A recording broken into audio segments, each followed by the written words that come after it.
Al-Quran. Hadirin Dewan Hakim yang saya muliakan dan semoga dirahmati oleh Allah Subhanahu wa Ta'ala. Siapakah yang paling baik di antara kita semua? Laki-laki atau perempuan? Orang tua atau anak muda? Pejabat atau rakyat jelata? Siapakah yang paling baik di antara kita semua? Menurut Nabi Muhammad SAW, orang yang paling baik di antara kita semua ialah man ta'allama al-Quran wa 'allamah, orang yang belajar Al-Quran dan yang mengajarkan Al-Quran. Hadirin, mungkin hari ini orang tua takut anaknya tidak bisa bahasa Inggris.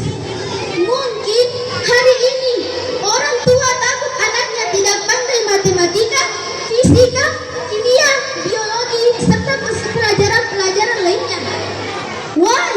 Mengapa demikian? Karena pelajaran-pelajaran itulah yang akan diuji pada ujian sekolah. Banyak orang tua zaman sekarang yang lebih mementingkan anaknya untuk belajar pelajaran umum dibanding membaca Al-Quran. Membaca Al-Quran itu menjadi tidak penting. Yang penting anaknya pandai dalam pelajaran lainnya. Hadirin wal hadirat rahimakumullah.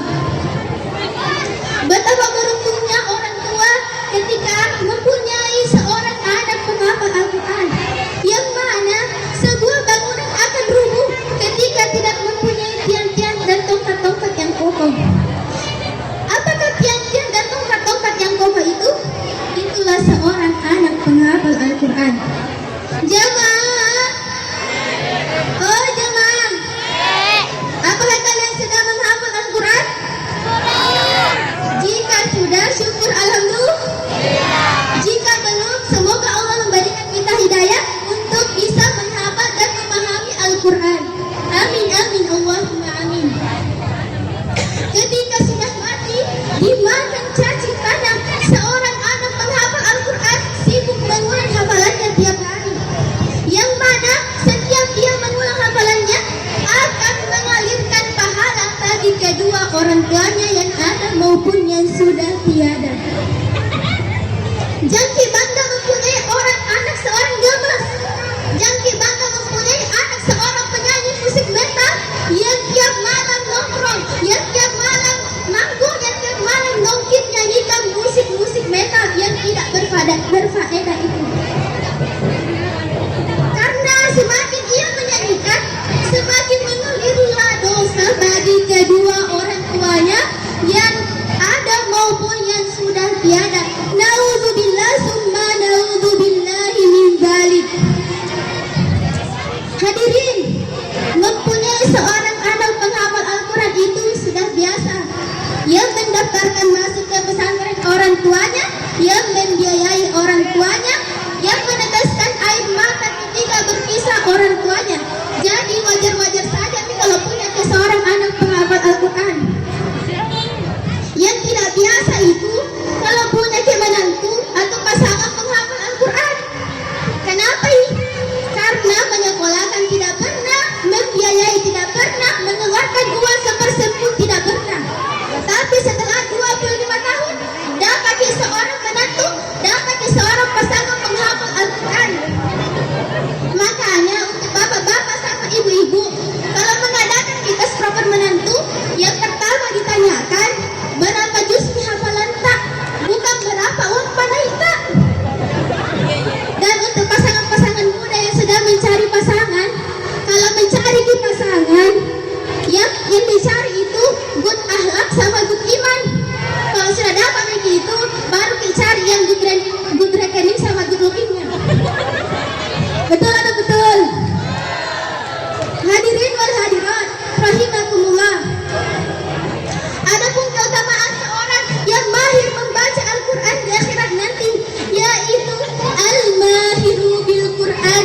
Mereka yang mahir membaca Al-Quran ma'as safaratil kirami baroroh akan dibangkitkan bersama malaikat yang mulia lagi taat. Ketika ia dibangkitkan dari alam kubur, ia menengok ke kanan, ada malaikat, menengok ke kiri, malaikat, menengok ke belakang juga ada malaikat. Lantas ia pun bertanya,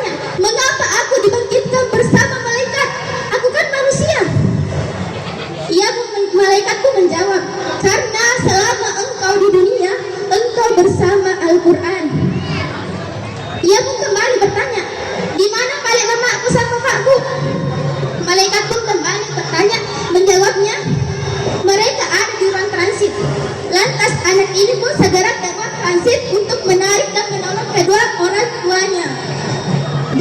Dengan izin Allah pun, ia dapat menarik dan menolong kedua orang tuanya dan memberi syafaat kepada orang tuanya dengan syarat orang tua dan anak sama-sama beriman kepada Allah Subhanahu wa Ta'ala.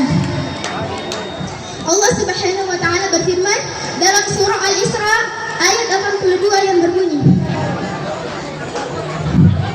A'udzu billahi minasy syaithanir rajim. Bismillahirrahmanirrahim. Wa nunazzilu minal Qur'ani ma huwa shifaa'un wa rahmatun lil mu'minin. Yang artinya, dan kami turunkan dari Al-Quran sebagai rahmat dan penawar bagi orang-orang yang beriman. Hadirin wal hadirat rahimakumullah. Sebagai kesimpulan, marilah kita sama-sama memperbaiki bacaan Al-Quran kita. Semoga Allah memberikan hidayah untuk terus belajar dan menghafalkan Al-Quran. Amin amin Allahumma amin. Mungkin hanya ini yang dapat saya sampaikan.